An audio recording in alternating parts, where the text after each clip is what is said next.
뭐, 저는 지금 뭐 더카푸드의 대표를 맡고 있고, 네, 이제 2대째 이제 아버님 이어가지고 제가 지금 2세대 2대째로 지금 대표를 해서 지금 하고 있고요. 크리스찬 기업가라고 보면 되겠습니다.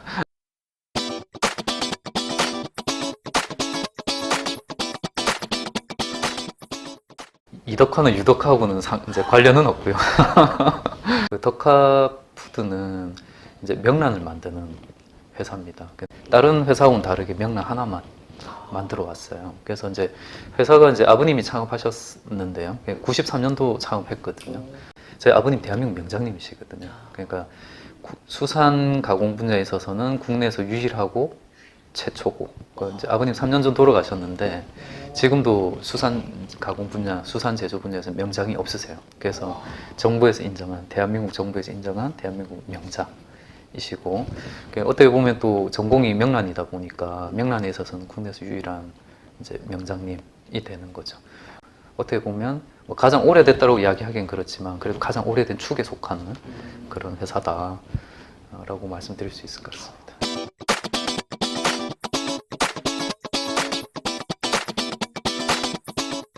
원래는 이제 제가 서울에서 직장 생활을 하고 있었거든요.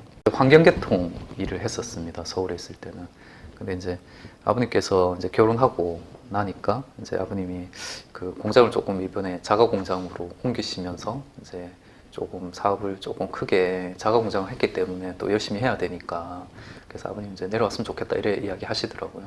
그래서 사실 내려가게 사실 됐습니다. 저도 이제 개인적으로는 딱 결혼하고 아기 놓고 30대 초반 그때라 가지고 만약 이 분야에 계속 오래 있을 것 같으면 환경 관련된 공부를 좀 더 해야 되겠다라고 이제 막 생각을 하고 있었고 그때 사실 신앙을 가진 지 얼마 안 돼 가지고 그래서 제자과정 마치고 제자과정 그때 초급과정 마치고 중급 제자과정 하고 있을 때였거든요. 그때 이제 기억이 나는 거는 이제 앞으로의 길을 좀 인도해 주시라고 이렇게 되게 기도를 많이 했던, 한참 그렇게 기도를 하고 있던 과정이었는데, 저는 환경 관련된 공부를 좀 더 할 줄 알았어요. 원래는 환경 관련된 공부를 좀 더 해서, 그래서 이제 환경 전문가가 되지 않을까 이렇게 생각하고 있었는데, 전혀 예상치 못한 사실 그런 터닝 포인트 같은 게 있어가지고, 저도 그때 되게 좀 신기하기도 했었고 그랬었던 것 같습니다. 우리 와이프 되게 좀 순진해서 그런지 모르겠는데 서울에 있다고 부산 내려가는 부분에 대해서 별로 그렇게 이게 되게 큰 문제인가 이렇게 생각을 안 하더라고요. 그래서 그냥 뭐 아버지가 같이 하자 하고 하니까 결정하면 그냥 이렇게 따라서 그냥 같이 내려온 그런 상황인데 나중에 내려오고 나서는 좀 되게 이제 서울에서 부산 내려오는 거니까 와가지고는 적응한다고 조금 애는 먹더라고요. 제가 보니까. 서울 분이세요? 네, 서울.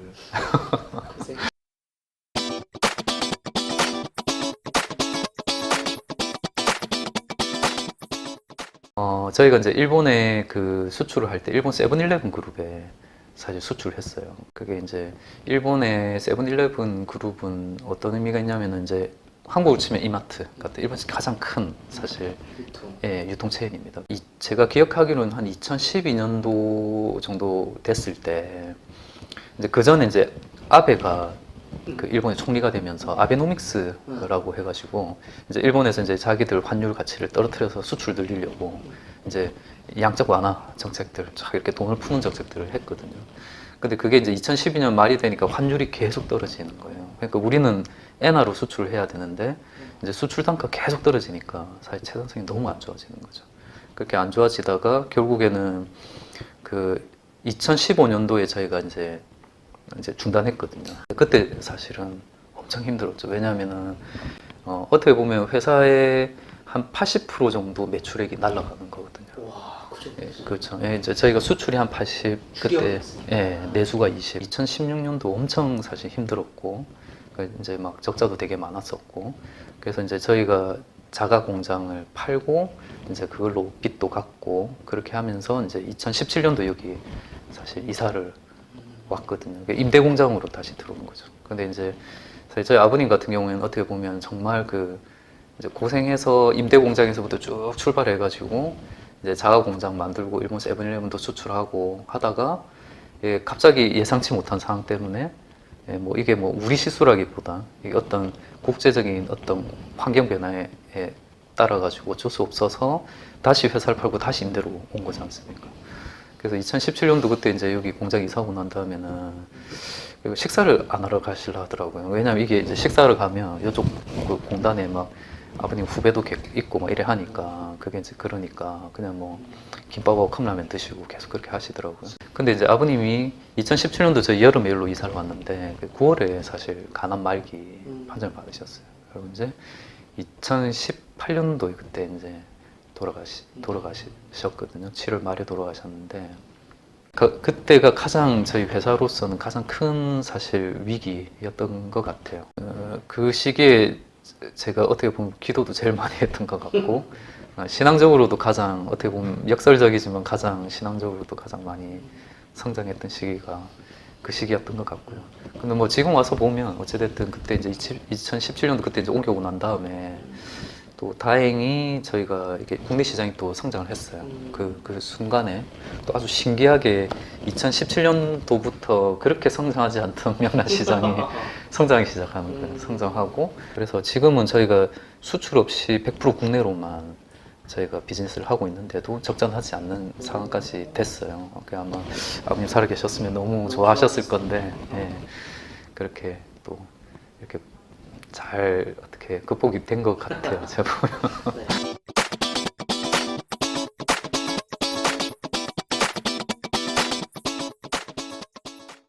되게 어릴 때 교회를 다녔던 것 같아요. 그러니까 어머님도 그렇고 아버님도 그렇고 뭐 그 기독교적 배경은 아니시거든요. 어릴 때 기억은 되게 좋은 기억이 많아요.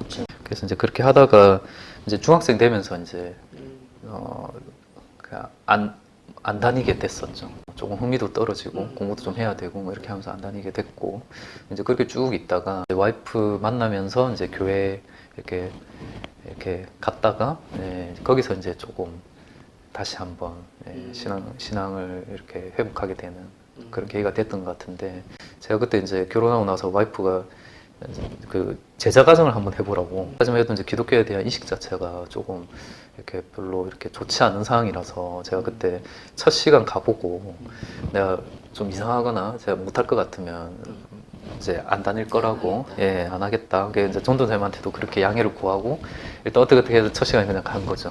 첫 시간 갔는데 그때 첫 시간에 또 목사님도 되게 험악하게 생긴 목사님이셨거든요. 키도 크고.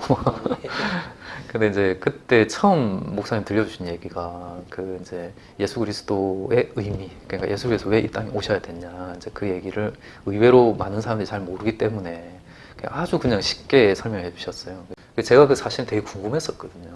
그 부분에 대한 게. 그 이야기를 듣는 순간에 저는 그냥 제 느낌이 어떤 느낌이었냐면 이게 이거 사람의 상상력으로는 좀 나올 수 없는 얘기 같다는 그 스토리 자체가 너무 기묘하고 그래가지고 그때 사실 되게 충격적이었던 것 같아요. 그때 그 이야기 그게 첫 시간 딱 첫 만남의 첫 시간이었거든요. 그 이야기 듣고 너무 사실 충격을 많이 받아가지고 뭔가 있는 것 같다. 그렇게 해서 이제 사실 좀 더 진지하게 스터디를 하면서 이렇게 변해갔던 것 같습니다. 예.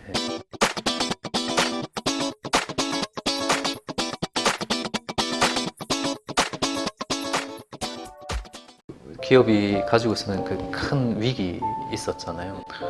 그때는 진짜 너무 힘들어가지고 회사에 일단 출근하면 이제 이게 자기만의 골방을 하나 만들어서 그게 뭐 차 안일 수도 있고 뭐 사무실일 수도 있고 그러는데 이제 그때 되게 간절히 기도를 해야 될 시기인 것 같아가지고 그때 이제 기도를 하기 시작했는데 보통 뭐 시간 이제 좀 작으면 한 30분, 좀 길면 1시간.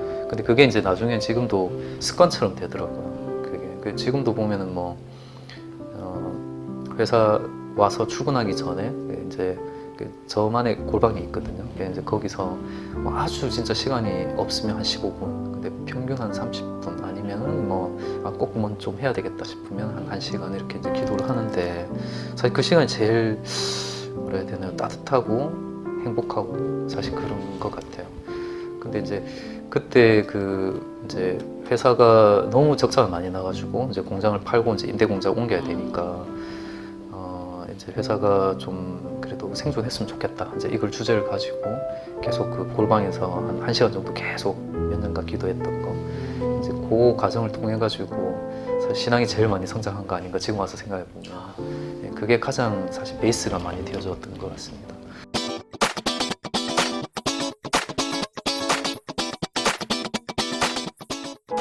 기업 운영을 하는 것 자체가 그러니까 그리스도인으로서 좀 더 이렇게 그 기도 이제 경영을 한다는 자체가 좀 더 바르게 제대로 할 수 있느냐. 오히려 예수님의 이야기를 하지 않더라도 경영 자체가 훨씬 더 제대로 경영을 한다든지 아니면 사람들을 훨씬 더 이렇게 이제 인재로 키워준다든지. 저희 이제 음식 회사잖아요. 그러면 식품 안에 쓰는 첨가물이나 뭐 여러 가지 그런 것들을 정말 식재료를 어떻게 하면 좀 더 좋은 걸로 바꿔가느냐. 그러니까 내가 먹어도 진짜 뭐 이게 뭐 내 애한테 먹여도 이제 이런 얘기도 더 넘어가가지고 음식 회사로서 정말 이게 요리에 필적할 수 있는 제품이라고 이야기할 수 있는지 자기가 그렇다라고 자기가 이야기할 수 있는 정도까지 이렇게 이제 그거를 경영 안에 녹여내는 거 있지 않습니까? 그게 사실 저는 더 중요하지 않나. 그런 생각을 하거든요. 이렇게 꼭 막 이렇게 막 확장하고 성장하고 이런 게 아니라 우리는 로컬에 머물고 작게 가져가고 사람들한테 좀 더 잘해주고 하면서도 기업으로 생존할 수 있는 것들을 고민해내는 거.